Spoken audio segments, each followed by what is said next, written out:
So hello guys, तो कैसे हो आप लोग? होप करता हूँ कि आप सब काफी अच्छे होंगे। तो आ गया हूँ भाई मैं एक न्यू वीडियो के संग। एक है अपनी R15 V3 और दूसरी है भाई अपनी स्टैंडर्ड 350। बहुत डिमांड आ रही थी तो आपके पास आ गई है वीडियो, तो चलो सीधा अपनी वीडियो। तो गाइस अपनी स्टैंडर्ड तो तुम देख लो यार, हमारे चैनल पे इंट्रोड्यूस होती रहती है, तुम्हें सब पता है स्टैंडर्ड के बारे में। इस चैनल पे आई है भाई हमारी R15 अपने प्रियांशु भाई की, और स्टैंडर्ड है अपने अनिश भाई की। मैं बंजारा स्कूटी वाला। तो गाइस सबसे पहले चलते हैं हम अपनी R15 की फ्रंट की तरफ से। तो आपको यहाँ पे LED लाइट्स मिल जाती हैं, काफी शार्प हैं और बहुत अच्छी लगती है, तुम देख सकते हो। और टायर साइज भी बहुत अच्छा है स्टैंडर्ड के कंपैरिजन में। स्टैंडर्ड के टायर जो साइज है वो पतला है यहाँ पे, और आप देख सकते हो कि जो लाइट है वो इसमें LED आती है और अपनी स्टैंडर्ड में हेलोजन आती है। तो स्टैंडर्ड इन मामलों में पीछे रहती है क्योंकि नाम स्टैंडर्ड है, तो स्टैंडर्ड जैसे फीचर मिलते हैं तुम्हें। उसके बाद भाई हम VVA टेक्नोलॉजी की बाद में बात करेंगे कि VVA टेक्नोलॉजी कितने पे खुलती है।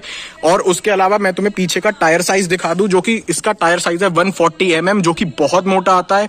और स्टैंडर्ड का है भाई स्प्लेंडर वाला टायर। तो भाई इसमें तुम्हें रोड की स्टेबिलिटी ज्यादा अपनी R15 V3 में मिलती है। सो गाइस देखो, स्टॉक मॉडिफिकेशंस हो रखी हैं ये, और इंडिकेटर गाइस प्रियांशु भाई तुम्हें अभी बता देंगे कि उन्होंने क्या मॉडिफिकेशन करवाई है। सो गाइस तो तुम देख सकते हो R15 में आता है यार क्लिप ऑन हैंडल बार, जो कि पूरा तुम्हें स्पोर्ट्स की फील देता है और स्पोर्ट्स वाले एंगल में तुम्हें बैठाता है। ठीक, ये देखो यहाँ की गद्दी पूरी एग्रेसिव है क्योंकि स्पोर्ट्स बाइक है अपनी, और अपनी भाई तुम्हें पता ही है स्टैंडर्ड पूरी कंफर्टेबल सोफा बना रखा है इन लोगों ने यहाँ पे।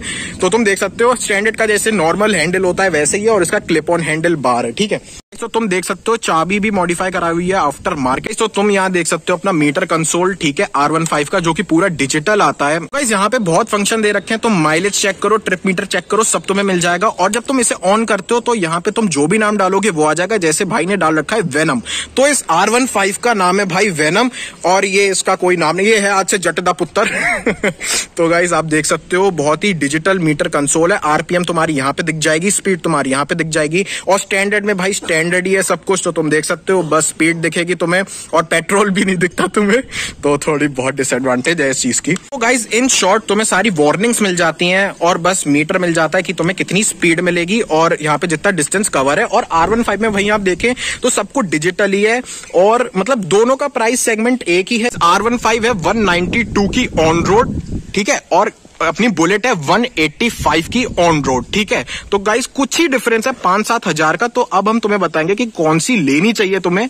ठीक है, so guys as a Indian family तुम्हारे पास एक सर्टेन बजट रहता है 2 लाख रुपए तक या 1.5 लाख रुपए तक। तो 1.5 लाख में तो भाई आती नहीं है, तो 2 लाख में ये दोनों बाइकें ही अटकती हैं। तो मैं तुम्हें बताता हूँ कि अपने इंडियन पेरेंट्स के हिसाब से तुम्हें क्या लेनी चाहिए। गाइस सबसे पहले तो सिटिंग पोस्चर R15 का भाई बहुत ही अग्रेसिव है। पिलियन जो होता है यार, तुम सीट देख सकते हो इतनी सॉफ्ट नहीं है, और मम्मी पापा के लिए तो भाई वही है।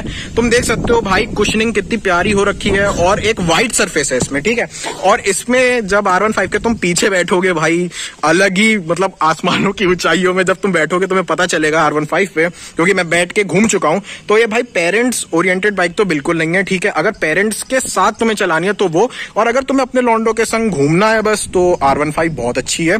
और मतलब तुम लुक्स देख सकते हो, कहीं ना कहीं लुक्स ज्यादा अच्छे R15 के लगते हैं जब डबल बबल वाइजर लग जाता है।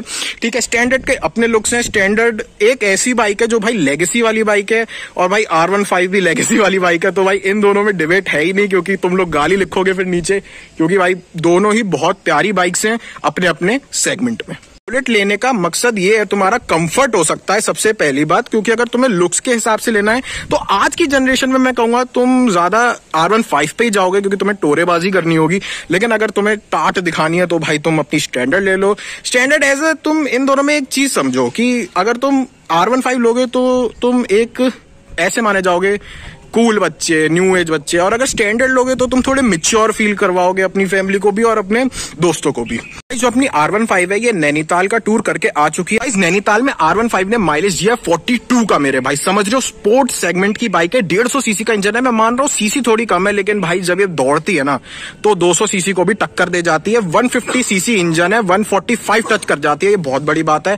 और स्टैंडर्ड कहीं ना कहीं रेस में पीछे रह जाएगी। सभी मैं बात कर लेता हूँ माइलेज। स्टैंडर्ड माइलेज दे रही है, वो दे रही है भाई मेरे 35 का, और जो R15 अभी नैनीताल का टूर करके आई है, ठीक है, तो उसने माइलेज दिया 42 का, वो भी अभी शायद सर्विस नहीं हुई है, सेकंड सर्विस नहीं हुई है, तो तब इसने 42 का निकाल के दिया। और मेरे भाई अगर तुम VVA ऑन ना करो ना 7000 RPM के बाद में, क्योंकि जो R15 की मेन परफॉर्मेंस है भाई वो VVA टेक्नोलॉजी के तहत होती है।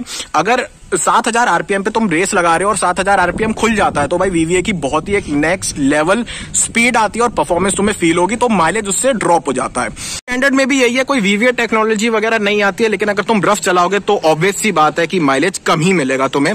35 जब अनिश बहुत अच्छे से चला रहा है तो 35 मिल रहा है। अगर भाई तुम रफ चलाओगे तो भाई वही मिलेगी तुम्हें, अपनी 30 या 25 मिलेगी ज्यादा से ज्यादा स्टैंडर्ड से।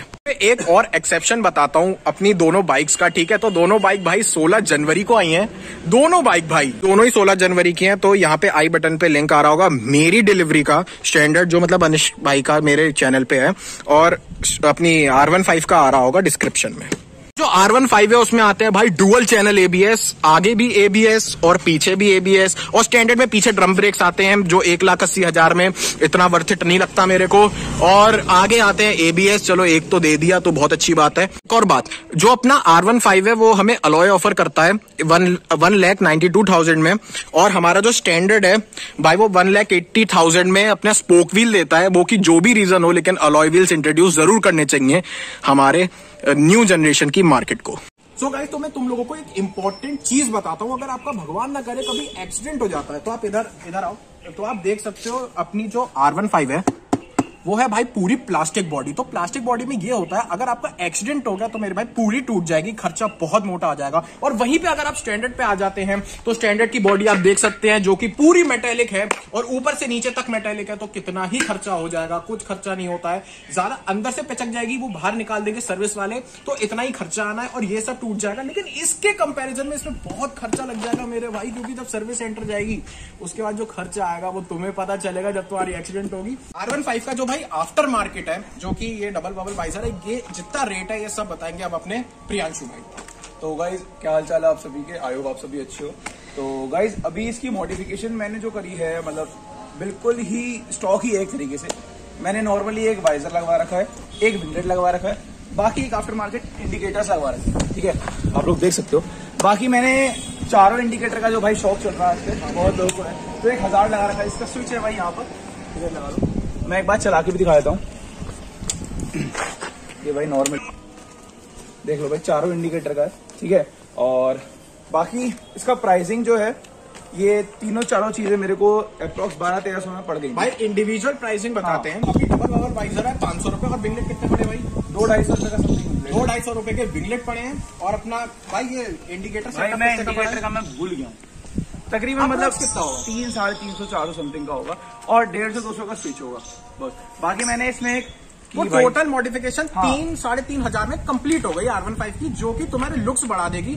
और साइलेंसर वगैरह तो भाई लगवाना बनता नहीं R15 में, क्योंकि माइलेज इतनी प्यारी आती है वो सब गिर जाएगी। बाकी एक सबसे बेस्ट चीज मैं दिखाना चाहूँ की जो मैंने बनवाई थी है, और फोल्डेबल की है, नॉर्मल से भाई इसका प्राइस कितना होगा? 350 रुपए। ये ऐसे बंद कर जाएगी ना, इसका ये बटन दबाना है और ये ऐसे बंद। अच्छा, और ऐसे बंद करोगे और जब खोलो, अच्छा तो गाइस ये एक बटन आता है, तो गाइस इसे आप ऐसे करेंगे तो खुल जाएगी, और इसे ऐसे बंद करोगे तो बंद हो जाएगी। ओए होए होए। तो अगर किसी को भी देखनी है कैसे बनी है, तो भाई चैनल है मेरा प्रियांशु पाल के नाम से जाना, वहाँ पे मैंने पूरा का पूरा शॉप का भी दे रखा है कहाँ बनती है। तो गाइस डिस्क्रिप्शन में दोनों चीजों के लिंक आ जाएंगे। मॉडिफिकेशन का तो पूरा ही आ जाएगा, और हमारी मॉडिफिकेशन का आ रहा है भाई आई बटन में, जाके देखो क्या करो, मतलब ये पूरी देख लेना उसके बाद जाना। R15 की टंकी होती है, वो आती है अपनी यार 11 लीटर की, और अपने स्टैंडर्ड की आती है 13.5 लीटर की। तो और रिजर्व्ड जितना पड़ता होगा 1 लीटर, बाकी तो तुम देख लो स्टैंडर्ड की बहुत ज्यादा है 13.5 लीटर, जो कि तुम्हें टूर में बहुत हेल्प कर देगी। और इसमें 11 लीटर ही आता है यार।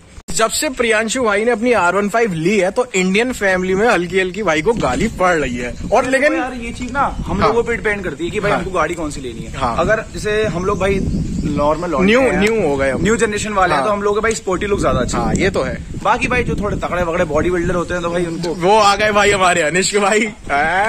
तो गाइस भाई ने जब से स्टैंडर्ड लिया तो भाई तब से घर में इज्जत बरकरार है भाई की। लेकिन प्रियांशु भाई को हल्की हल्की गालियां पड़ रही। 5'10" वाली हाइट के बंदे की दोनों पैर नीचे होंगे R15 के। भाई की हाइट है 5'8", तो देखेंगे आप 5'8" का फुट कितना नीचे आता है। 5'8" वाले के भी इजीली दोनों फुट आ गए हैं जमीन पे, और मैं हूँ 5'7" का, मैं देखता हूँ मेरे आते हैं या नहीं। तो गाइस आप देख सकते हैं मेरी हाइट है 5'7", ठीक है, मेरे फुट दोनों नहीं आ रहे, पीछे से मेरा टो उठा हुआ है, तो तुम देख सकते हो 5'7", ठीक है। और जो 5'6" होंगे उन्हें तो भाई क्या ही दिक्कत होगी, मैं समझ नहीं पाऊंगा। तो गाइस अगर आपकी हाइट 5'5" या 5'6" है तो आप मत लेना R15। 5'7" में तो कंफर्टेबल हूं बिल्कुल, ठीक है, और उसके ऊपर तो आप ले सकते हो। और फीचर दोनों ही बाइक में आ जाता है, स्टैंड जब नीचे होगा तो दोनों ही बाइक नहीं चलेंगी। अभी तुम्हें प्रियांशु भाई इसका डेमो करके दिखाएंगे।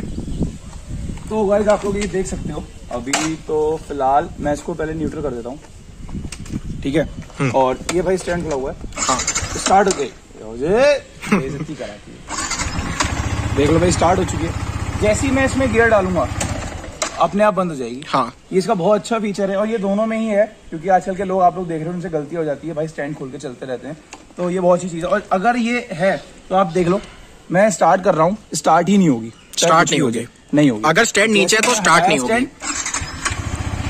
और गाइस यही फीचर अपनी स्टैंडर्ड में भी आ जाता है, और अगर ऑन हो जाती है, एक बार को ऑन हो जाती है, लेकिन आप जब गियर मारोगे तो आगे नहीं जाएगी, एक्सीडेंट से भी बहुत बचा सकता है आप लोगों को। बहुत अच्छी चीज है। तो गाइस यही व्लॉग एंड करते हैं, और कैसा लगा यार कंपैरिजन जरूर बताना कमेंट सेक्शन में। और अपने प्रियांशु भाई जिन्होंने कैमरा पकड़ा हुआ है उनके चैनल को जरूर से जाके प्यार देना, मेरे जितने हैं ना जाके व्लॉगर की जिंदगी लिख देना वहां पे, और सब्सक्राइब हो जाना चाहिए चैनल को। और अनिश भाई का थैंक्स जो वो बुलेट लाए, और प्रियांशु भाई का भी बहुत थैंक्स जो कि R15 लाए। ये वेलकम भाई, कुछ भी नहीं है, लेकिन दोनों ने बहुत सपोर्ट किया इस व्लॉग में, दोनों को थैंक यू। और आप लोगों को भी थैंक यू जिन लोगों ने ये व्लॉग देखा। अब जाके मेरे चैनल को तो सब्सक्राइब करो ही करो, और भाई के चैनल को भी सब्सक्राइब करो। तो मिलता हूं आपसे एक ऐसी इंटरेस्टिंग वीडियो में अगली बार।